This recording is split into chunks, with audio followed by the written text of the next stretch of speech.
Field marshal का नाम लेकर यूं इश्तियाल अंगेज नारों का मकसद क्या हो सकता है? वही नारे खान की बहनें फील्ड मार्शल के खिलाफ लगवा कर कौन से भारतीय एजेंडे की तकमील कर रही हैं? मतलब इनका खदशा ये कम है कि इमरान खान को मार देंगे, ये इनकी ख्वाहिश ज़्यादा है क्योंकि अलीमा खान उसके ऊपर सियासत करना चाहती है। मार का हक में इमरान खान और इसकी पार्टी ने भारत का साथ दिया है। बोलूँ मैं पाक रब के बबरकत नाम से जिसके हाथ में मेरी जान है, जो मेरी सोच से बढ़कर मुझ पर मेहरबान है। आसिम से लेंगे आज़ादी, तेरा बाप भी देगा आज़ादी, लेके रहेंगे आज़ादी। दोस्तों, ये नारे कल रात अडयाला के बाहर अलीमा खान ने लगवाए हैं। फील्ड मार्शल का नाम लेकर यूं इश्तियाल अंगेज नारों का मकसद क्या हो सकता है? ये उसी तरह जैसे 9 मई का वाक़या पेश आया था, अब ये एक नया 9 मई का सान्या जो उसको कायम करना चाहते हैं। और ये नया 9 मई का सान्या आज नहीं, ये काफ़ी दिनों से इनकी ये मिशन है। इनका ये मिशन है, KPK हो, बलूचिस्तान हो, पंजाब हो, किसी भी जगह हो, जहाँ भी अलीमा खान की आवाज़ जाती है तो वहाँ यही कहा जाता है कि जी हम दावा बोल देंगे और हम ये कर देंगे, वो कर देंगे। तो इस तरह के ये नारे लगाना ये रियासत के ख़िलाफ़ मेरे ख्याल में बहुत बड़ी ज़्यादती है। ये आज़ादी के वो नारे हैं जो कश्मीरी मोदी के ख़िलाफ़ लगाते हैं। वही नारे खान की बहनें फील्ड मार्शल के ख़िलाफ़ लगवा कर कौन से भारतीय एजेंडे की तकमील कर रही हैं। और फिर इन नारों के बाद कोई भी ना टिका, सब दुम दबा कर भाग गए क्योंकि ठंडे पानी से डरते हैं। और चंद रह गए, वो भी पुलिस पीछे पीछे थी और जो उनका इनकलाब था वो आगे आगे था।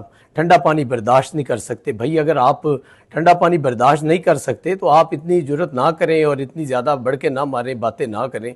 कुर्बानी देनी है तो आए, फिर मैदान में बैठे, ठंडे पानी हो या गोली हो या लाठी हो, कुछ भी हो, वहाँ पर रुकें। फिर तो दुम दबा कर भाग जाते हैं और अलीमा खान सबसे पहले भागती हैं, तो वर्कर वहाँ पर जलील हो रहे होते हैं।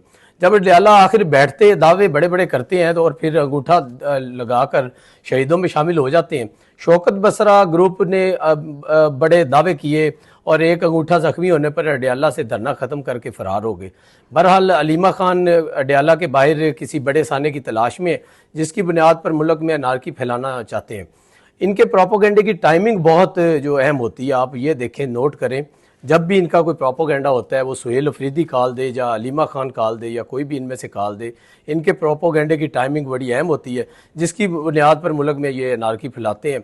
और टाइमिंग इस तरह से कि ऐन उस वक्त जब अलीमा खान अडयाला के बाहर तमाशा लगा रही थी, उस वक्त यल्दा हकीम जो स्काई न्यूज़ पर अफ़गानी एंकर है, भारतीय झुकाव रखती है, वो सरगर्म होती है, तो इमरान खान के बेटों का इंटरव्यू नशर करती है।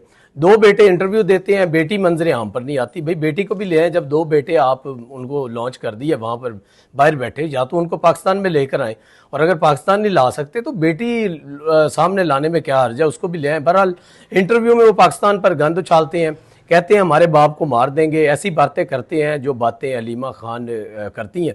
यूँ लग रहा है कि ये इनका खदशा कम और ख्वाहिश ज़्यादा है। मतलब इनका खदशा ये कम है कि इमरान खान को मार देंगे, ये इनकी ख्वाहिश ज़्यादा है क्योंकि अलीमा खान उसके ऊपर सियासत करना चाहती है। और जो दौलत उसके पास है इमरान खान की अमानतन, जिसके ऊपर सिलाई मशीनों का उसने दावा किया कि मेरी सिलाई मशीनों का काम था और मैं छोटा मोटा बिजनेस करती थी, तो वो जो दौलत इमरान खान की है उस पर भी काबज़ होना चाहती है और सियासत पर भी काबज़ होना चाहती है। दूसरी तरफ यल्दा हकीम हुकूमती नुमाइंदे मुशर्रफ जैदी का इंटरव्यू करती है और तमाम सवाल वही करती है जो PTI का सोशल मीडिया प्रोपोगंडा करता है। यल्दा हकीम हमेशा की तरह अपने इसराइली और भारतीय मास्टर्स के मफादात में पाकिस्तानी रियासती इदारों के ख़िलाफ़ हर्जा सराई से प्रोग्राम का आगाज़ करना चाहती थी, मगर मुशर्रफ जैदी ने 16 दिसंबर सानिया APS की मुनासबत से दहशतगर्दी खित्ते की सूरत हाल निशानदेही से बात शुरू करके इसके अज़ाइम पर पानी फेर दिया। यल्दा हकीम ने इमरान खान की कैद तन्हाई के झूठे बयानिए पर प्रोपोगंडा करने की कोशिश की।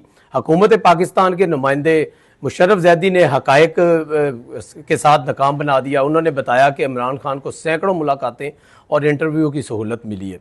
मतलब कि सैकड़ों मुलाकातें उन्होंने की हैं और इंटरव्यू की सहूलत मिली है, और उन्होंने जो भी लोग वहाँ पर गए हैं उनके साथ गैर रस्मी गुफ्तगू की है। यल्दा हकीम ने इंटरव्यू के तमाम सवाल सोशल मीडिया पर PTI के प्रोपोगंडे से तैयार किए, जिन्हें हुकूमत पाकिस्तान के नुमाइंदे मुशर्रफ जैदी ने हकायक के साथ मुस्तरद कर दिया। बेहतरीन लाइव फैक्ट चेक किया है और बताया कि इमरान खान ने वकला से सैकड़ों मुलाकातें की। ज़ाती मुआलिज जो है उनके डॉक्टर फैसल सुल्तान बाकायदा मुआयना करते रहे हैं। वो कैद तन्हाई में नहीं और बेटों से भी राब्ते में कोई पाबंदी नहीं रही। तो ये झूठ पर मबनी जितनी भी बाहर अलीमा खान बात करती है या वहाँ पर बैठे सुहेल अफरीदी करता है या इनका शौकत बसरा, कोई भी इनका जो सरकर्दा रहनुमा करता है, तो इस टोटल जो झूठ की बुनियाद पर करते हैं।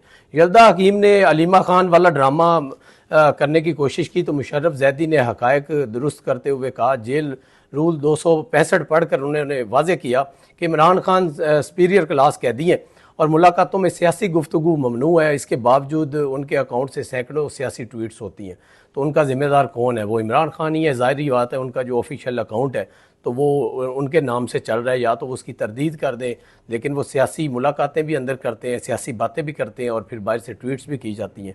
यल्दा हकीम ने मुशर्रफ जैदी के माजी के इमरान खान के हक़ में ट्वीट्स निकाल कर घेरने की कोशिश की तो मुशर्रफ जैदी ने याद कराया कि हालात अब बदल चुके हैं। मार्का हक़ में इमरान खान और इसकी पार्टी ने भारत का साथ दिया है, जिसके बाद इमरान खान सिक्योरिटी थ्रेट बन चुका है। मतलब वो पाकिस्तान के लिए अब सिक्योरिटी थ्रेट है। जिस तरह से उन्होंने भारत का साथ दिया और बाद में अभी जो अफ़गान तालिबान के साथ जितने मुज़ाकरात थे अफ़गानिस्तान के साथ, उसके अंदर भी इनकी जो ट्वीट्स थी, बहुत सारे ऐसे हैंडलर, ऐसे अकाउंट्स पकड़े गए हैं जो अफ़गानिस्तान से ऑपरेट होते हैं या भारत से ऑपरेट होते हैं।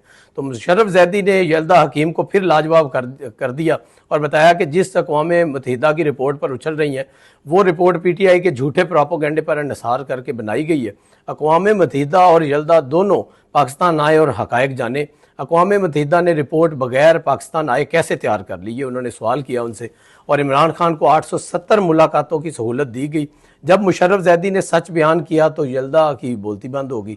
यल्दा साहिबा तो वहाँ पर उनको सख्ता तारी हो गया, उनको समझ नहीं आई कि ये तो आगे से मुझे हर सवाल के आगे से काउंटर करते हैं और बड़े फैक्ट के साथ जवाब देते हैं। तो उसके बाद उन्होंने मतलब अपने हाथ खड़े कर दिए। इधर दूसरी तरफ दोस्तों आते हैं तो सुहेल अफरीदी के लिए बुरी खबर यह है कि 26 नवंबर के मुकदमात में मसूफ के खिलाफ कार्रवाई आगे बढ़ रही है। वज़ीर आला KP के सुहेल अफरीदी और मीना खान अफरीदी को इश्तिहारी करार देने की कार्रवाई शुरू कर दी गई है। 30 रोज़ में मुतलका जो अदालत है उसमें पेश होने की हदायत की है और उसके साथ इश्तिहारी करार दे दिया गया।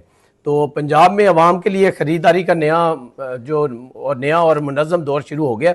सूबे भर की 188 सब्ज़ी व फल मंडियों को जदीद खतूत पर modern fruit and vegetable markets में तब्दील कर दिया गया, जहां गंदगी, बदनज़मी और माफिया कल्चर का खात्मा कर दिया गया।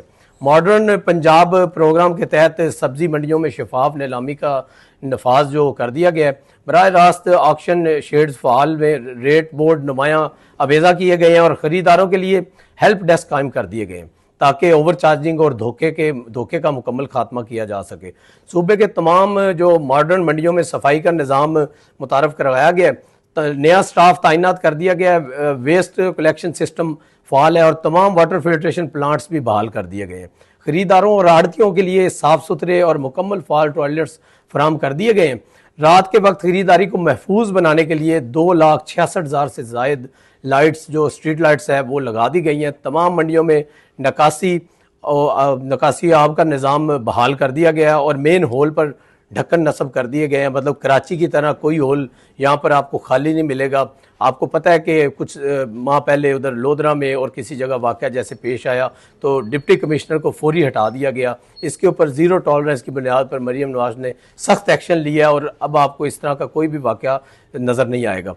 और उसके बाद पंजाब में पहली मरतबा सब्ज़ी और फलों की तलब और रसीद का रिकॉर्ड रखने के लिए ट्रैकिंग ऑन व्हील सिस्टम नाफिज कर दिया गया। सूबे में दाखिल होने वाले हर सब्ज़ी और फल के ट्रक को सेफ सिटी के साथ मुंसलिक कर दिया गया ताकि सप्लाई चेन मुकम्मल तौर पर मॉनिटर हो सके। और ये बहुत एक अच्छा अमल है कि पता चल जाता है कि कहाँ से ये जो माल आ रहा है, जो सरगोदा से आ रहा है, मंडी बहाउद्दीन से आ रहा है, कहाँ से आ रहा है और कितनी मिकदार में हमारी कहाँ पर काश्त हो रही है, किन इलाकों में, ये एक पूरा इसके ऊपर एक सर्वे हो जाएगा। मॉडर्न सब्जी मंडियों में वेस्ट टू वैल्यू प्रोग्राम का आगाज़ भी कर दिया गया है। ग्रीन वेस्ट को बायोगैस और पोल्ट्री फीड बनाने के लिए इस्तेमाल किया जाएगा, जिससे माहौलियाती आलूदगी में कमी आएगी। आपको पता है कि ये जो माहौलियाती आलूदगी के ऊपर जितने भी प्रोग्राम, जितने भी इनिशिएटिव लिए गए हैं, मरीम नवाज शरीफ का जो इनिशिएटिव जितने भी हैं, उसके अंदर जो मरीम औरंगज़ेब है, वज़ीर माहौलियात हैं और सीनियर वज़ीर हैं, आपको बताता चलो कि उनकी डिग्री भी जो है वो क्लाइमेट चेंज के ऊपर है, माहौलियात के ऊपर है। तो उन्होंने ये वजारत अपनी जो पसंद करके ली है, तो इसके लिए वो बहुत ज़्यादा काम कर रही हैं और उनकी वर्किंग की वजह से आपको पता है कि इस दफ़ा स्मोग में भी बहुत ज़्यादा कमी आई है और जो दीगर माहौलियाती निज़ाम था वो भी बेहतरी की तरफ रवान हुआ है। तो दोस्तों, मरीम नवाज़ जिस तरह पंजाब में तरक्की कर रही है, अल्लाह करे कि बाकी सूबों को भी अल्लाह ताला हदायत दे और सुहेल अफरीदी अपनी 4.5 करोड़ की आवाम को जो बेयारो मददगार छोड़कर अडयाला की तरफ दावा बोलने की तरफ रवान हुआएँ, उसको भी चाहिए कि वो अपनी आवाम के साथ हाथ में हाथ मिलाकर अस्पतालों की बेहतरी करे, एजुकेशन में बेहतरी करे, सब्ज़ी मंडियों, इंफ्रास्ट्रक्चर, हर तरफ अपने जो अवाम की सोचे, ना कि वो हुकूमत पाकिस्तान और इदारों के ख़िलाफ़ अवाम को वर्गलाए और वो इस तरह के ओछे हथकंडे करे। तो दोस्तों, हमारे साथ रहिएगा, कल फिर मुलाकात होगी। हमारे चैनल को सब्सक्राइब कीजिएगा। अल्लाह निगहबान।